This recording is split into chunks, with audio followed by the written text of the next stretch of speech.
Shalom sahabat STMJ yang dikasihi oleh Tuhan kita Yesus Kristus. Hari ini 17 April bersama saya Brawa Ragiantarta dari Paroki Katedral Kristus Raja Purwokerto. Bacaan hari ini diambil dari Yohanes 3 ayat 1 sampai 8 tentang percakapan Yesus dengan orang Farisi bernama Nikodemus. Ayat yang berkesan bagi saya adalah ayat yang ke-6 yang berbunyi demikian. Apa yang dilahirkan dari daging adalah daging, dan apa yang dilahirkan dari roh adalah roh. Dari ayat ini saya benar-benar diingatkan bahwa apapun yang saya lakukan, terutama di dalam pelayanan, haruslah berasal dari roh. Karena seperti yang Yesus juga pernah katakan kepada para murid, bahwa roh adalah penurut sedangkan daging tidak. Maka di dalam pelayanan, saya harus mampu menyingkirkan keinginan daging yang senantiasa bertentangan dengan kerja roh, dalam hal ini Roh Kudus. Karena Rasul Paulus juga pernah berkata dalam Galatia 5 ayat 16-26 tentang hidup menurut daging atau roh. Disampaikan bahwa keinginan dan perbuatan daging berlawanan dengan keinginan dan buah roh. Karena itu tidak mungkin saya bisa melayani Tuhan dengan baik dan benar saat keinginan atau perbuatan daging saya yang mengontrol hidup saya. Saya harus hidup dalam roh. Firman ini berkesan bagi saya karena dalam beberapa minggu terakhir ini saya mengalami hal yang menunjukkan kebenaran dari firman tersebut, terutama dalam hidup pelayanan saya.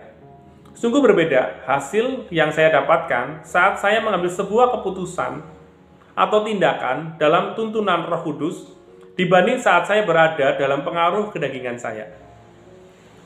Saat saya dalam tuntunan Roh Kudus, hasil yang saya dapatkan dari pelayanan adalah rasa syukur, sukacita, damai sejahtera, dan kerukunan. Sedangkan saat saya dalam pengaruh kedagingan, hasil yang saya dapatkan adalah kegelisahan, kecemasan, kekecewaan, kemarahan, dan perpecahan.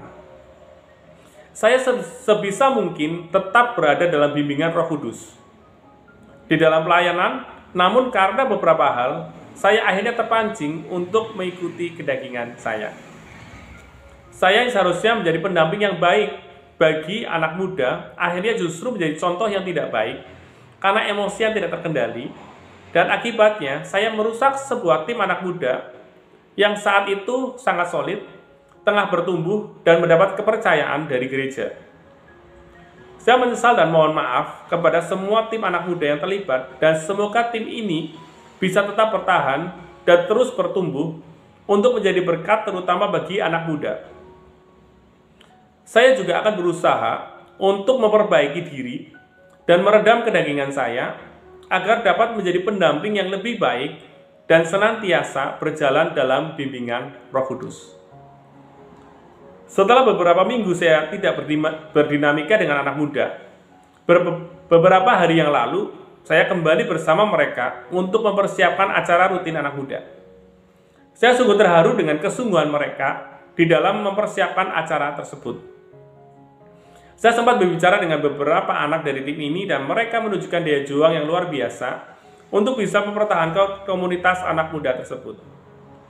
Mereka tidak peduli berapa umat yang akan datang, karena bagi mereka acara rutin tetap perlu diadakan untuk menunjukkan bahwa komunitas ini benar-benar serius dan konsisten dalam melayani anak muda Katolik. Sungguh semangat mereka memberikan pelajaran yang sangat berarti dalam diri saya, karena saya tahu mereka melakukan ini semua dalam kondisi tim yang sedang tidak baik-baik saja. Saya sungguh merasakan betapa berat tim ini untuk melangkah, namun mereka tetap berusaha untuk tetap melayani dengan kondisi apapun yang mereka alami. Saya belajar akan semangat itu, bagaimana mereka tidak menganggap masalah sebagai hambatan, tidak menganggap konflik sebagai sesuatu yang akan memecah belah, tetapi mereka terus belajar bahwa dengan melewati semua itu, tim ini akan menjadi lebih baik lagi. Saya bersyukur karena Tuhan terus memproses mereka untuk menjadi pelayan Tuhan dan generasi penerus gereja yang luar biasa. Sungguh komunitas ini telah menunjukkan kepada saya bagaimana mereka tetap setia pada tuntunan Roh Kudus. Mereka mengabaikan keinginan daging mereka. Mereka membiarkan Roh Kudus berkarya dalam hidup mereka dan mengorbankan banyak hal di masa muda mereka demi memuliakan Tuhan dalam pelayanan. Dengan kesungguhan hati dan konsistensi yang mereka tunjukkan, semoga Tuhan berkenan akan pelayanan mereka dan mempercayakan lebih banyak anak muda untuk diselamatkan melalui komunitas ini. Saya melihat bagaimana mereka melayani tanpa mengharapkan apapun di dalam pelayanan dan sepenuhnya berserah kepada Tuhan tentang apa yang akan terjadi dan apa yang akan mereka dapatkan dalam pelayanan mereka. Saya pun harus terus belajar untuk melayani tanpa memikirkan status, pencapaian, dan penghargaan dalam pelayanan. Dan melalui semangat anak-anak muda ini, saya sungguh diingatkan bahwa melayani itu tentang apa yang bisa saya berikan, bukan tentang apa yang akan saya dapatkan. Karena itu saya harus melayani seorang akan yang lain dengan tulus ikhlas, tanpa pamrih, dan tanpa mengharapkan apapun. Keinginan daging terkadang membuat saya ingin mendapatkan imbalan yang sesuai dengan harapan dari pelayanan saya. Namun roh mengajarkan ketulusan. Saya belajar tentang buah roh yang harus terus saya pegang dalam pelayanan dan hidup saya, tentang kasih, sukacita, damai sejahtera, kesabaran, kemurahan, kebaikan, kesetiaan, kelemah lembutan, dan penguasaan diri. Semoga melalui peristiwa ini, saya bisa mulai menata kembali hati dan pikiran saya, sikap dan perilaku saya, untuk senantiasa ada dalam bimbingan Roh Kudus, sehingga menghasilkan buah-buah roh dalam hidup saya.